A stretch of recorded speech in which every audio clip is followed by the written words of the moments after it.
ஐயா நான் சாப்பிட்டேன் 5 நாளாவது ஐயா. காசு இந்த சாப்பிட ஏதாவது கொடுங்க ஐயா.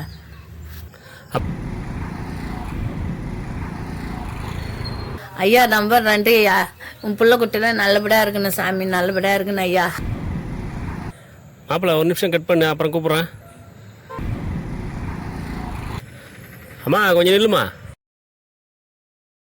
அம்மா ஏம்மா ரோட்டில் நின்று இந்த மாதிரி பணம் வாங்கி கஷ்டப்பட்டுட்டு இருக்கீங்க? என் கூட வரீங்களாம்மா? ஹோம் லைட்டு போய் சேர்த்து விட்றேன். மேல அந்த கையாடுறாப்பால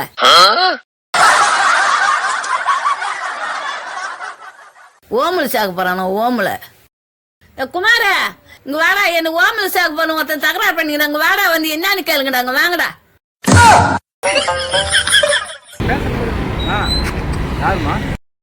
இவன் தான்ப்பா என்ன ஓமு கூட்டுங்க அந்தவன். நம்ம யாருன்னு அவன்கிட்ட எடுத்து சொல்லுப்பா. ஏய் காசு கொடுத்தனா அந்த கம்முன்னு கிளம்ப மாட்டியா? ஏங்க அந்த மாதிரி வயசானவங்களை ரோட்டுக்கு அனுப்பிச்சு காசு சம்பாதிக்கிறதுக்கு அவங்கள கஷ்டப்படுத்துறீங்களே, அது நியாயமா? அந்த கதையெல்லாம் எங்களுக்கு தெரியும். வந்தனா காசை கொடுத்துட்டு கம்முன்னு போயினேரு. இல்லைனாச்சுக்கா இன்னும் கொஞ்ச நேரம் இங்க இருந்தனா ஏரியா பசங்க தர வச்சனா இருக்கிற காசெல்லாம் பிடிங்கி விட்டுருவானுங்க. வேணா பாக்குறீங்க எங்க அம்மாவோட நடிப்ப. காலை உடச்சிட்டானே, நான் செவனு ஓரமா போனேன். அந்த படுப்பாவி என் காலை வந்து உடச்சிட்டானே. இல்லையா இன்னும் சத்த நேரம் நின்று நினைச்சுக்கா இருக்கிற பணத்தெல்லாம் கொண்டு வந்து பிடிங்கி விட்டுருவாங்க. என்ன தேவையில்லாம வேற போனை போட்டு வர வச்சிட்ட. அதுக்கே நீ பெட்ரோல் சார்ஜ் கொடுக்கணும். பெட்ரோல் காசு வர பஸ்ட் காசு அங்க கொடு.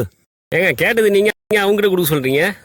நானா புடுங்கனா வழிப்பெரிய, நீயே கொடுத்தா பிச்சை குடுறாங்க. இதெல்லாம் ரொம்ப ஓவரா இருக்குங்க. மா ஆமா உட்காருமா. மா இதுக்கப்புறம் இருக்கிற ஏரியா பக்கம் போவாதா?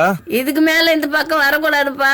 இந்த பையன் உஷாராயிட்டா நம்ம வேற ஏரியா பாத்துக்கணும் போயிடலாம்பா. அட பாவீங்களா, வயசானவங்களை இப்படிலாம் பிச்சை எடுக்க வச்சு இப்படிலாம் சம்பாதிக்கிறீங்களா? பகல் கொள்ளன்னு கேள்விப்பட்டிருக்கேன், அதான் நேரில் பார்க்குறேன்.